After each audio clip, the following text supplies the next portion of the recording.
প্রবাসে যাব টাকা কামাবো, সুখী হব আমি। দালালের ফান্দে পড়েও ভাই বেচলাম বাবার জমি। আজ নেয় কাল নেয় দালাল, ঘুরায় মাসের পর মাস।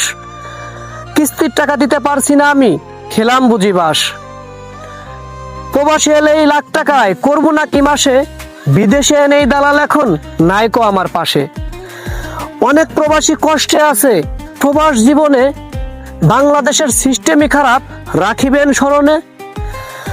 ডাস্টবিনে গিয়ে খাবার খুঁজি ও ভাই ক্ষুধার যন্ত্রণায়, মা বাবা পরিবার ফেলে কে বা এমন জীবন চায়। আকামা নাই কাজও নাই, নাইকো পেটে ভাত, নির্গম কাটে প্রবাসে এখন আমার সারা রাত।